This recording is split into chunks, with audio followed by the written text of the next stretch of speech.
بسم اللہ الرحمن الرحیم۔ پاک ہے وہ جو ایک رات اپنے بندے کو مسجد الحرام سے اس مسجد اقصی تک لے گیا جس کے گرد و پیش میں ہم نے برکتیں رکھی تاکہ ہم انہیں اپنی کچھ نشانیاں دکھائیں۔ یقیناً وہ خوب سننے والا دیکھنے والا ہے۔ اور ہم نے موسیٰ کو کتاب دی اور اس کتاب کو بنی اسرائیل کے لیے ہدایت قرار دیا کہ میرے علاوہ کسی کو کارساز نہ بناؤ۔ اے ان لوگوں کی اولاد جنہیں ہم نے نوح کے ساتھ کشتی میں سوار کیا تھا، نوح یقیناً بڑے شکر گزار بندے تھے۔ اور ہم نے بنی اسرائیل کو کتاب میں آگاہ کر دیا تھا کہ تم زمین میں 2 مرتبہ ضرور فساد برپا کرو گے اور ضرور بڑی طغیانی دکھاؤ گے۔ بس جب دونوں میں سے پہلے وعدے کا وقت آیا تو ہم نے اپنے زبردست طاقتور جنگجو بندوں کو تم پر مسلط کیا، پھر وہ گھر گھر گھس گئے اور یہ پورا ہونے والا وعدہ تھا۔ پھر دوسری بار ہم نے تمہیں ان پر غالب کر دیا اور اموال اور اولاد سے تمہاری مدد کی اور تمہاری تعداد بڑھا دی۔ اگر تم نے نیکی کی تو اپنے لیے نیکی کی اور اگر تم نے برائی کی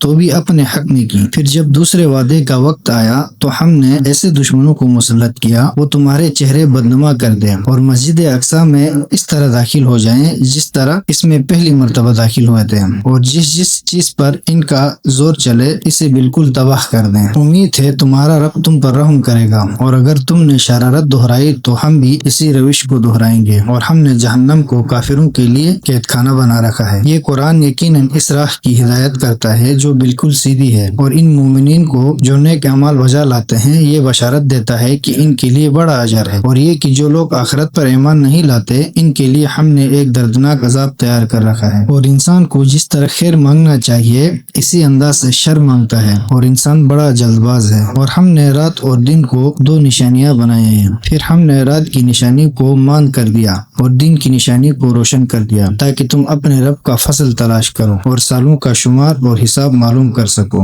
اور ہم نے ہر چیز کو پوری تفصیل سے بیان کر دیا ہے، اور ہم نے ہر انسان کا عمل اس کے گلے میں لٹکا رکھا ہے، اور قیامت کے دن ہم اس کے لیے ایک کتاب پیش کریں گے جسے وہ کھلا ہوا پائے گا۔ پڑھ اپنا نامہ اعمال، آج اپنے حساب کے لیے تو خود ہی کافی ہے۔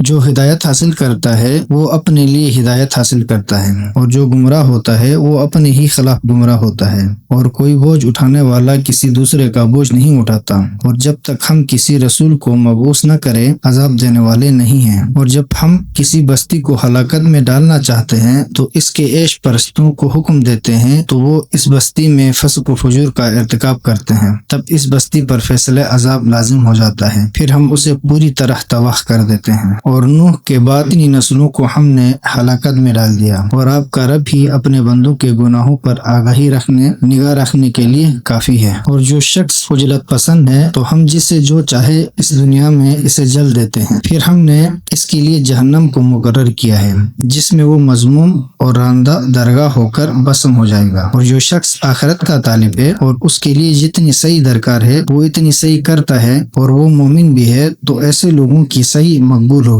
ہم ان کی بھی اور ان کی بھی آپ کے رب کے عطیے سے مدد کرتے ہیں، اور آپ کے رب کا عطیہ کسی کے لیے بھی ممنوع نہیں ہے۔ دیکھ لیجئے ہم نے کس طرح ان میں سے بعض کو بعض پر فضیلت دی ہے، اور آخرت تو درجات کے اعتبار سے زیادہ بڑی اور فضیلت کے اعتبار سے بھی زیادہ بڑی ہے۔ اللہ کے ساتھ کسی اور کو معبود نہ بنا ورنہ تو مذموم اور بے یار و مددگار ہو کر بیٹھ جائے گا۔ اور آپ کے رب نے فیصلہ کر دیا ہے کہ تم اس کے سوا کسی کی بندگی نہ کرو اور والدین کے ساتھ نیکی کرو، اور اگر ان میں سے ایک یا دونوں تمہارے پاس ہوں اور بڑھاپے کو پہنچ جائیں تو انہیں اف تک نہ کہنا اور انہیں نہ جھڑکنا، بلکہ ان سے عزت و تکریم کے ساتھ بات کرنا، اور مہر محبت کے ساتھ ان کے آگے انکساری کا پہلو جھکائے رکھو، اور دعا کرو میرے رب ان پر رحم فرما جس طرح انہوں نے مجھے بچپن میں پالا تھا۔ جو کچھ تمہارے دلوں میں ہے اس پر تمہارا رب زیادہ باخبر ہے۔ اگر تم صالح ہوئے تو وہ پلٹ کر آنے والوں کے لیے یقین بڑا معاف کرنے والا ہے۔ اور قریب ترین رشتہ دار کو اس کا حق دیا کرو، اور مساکین اور مسافروں کو بھی، اور فضول خرچی نہ کیا کرو۔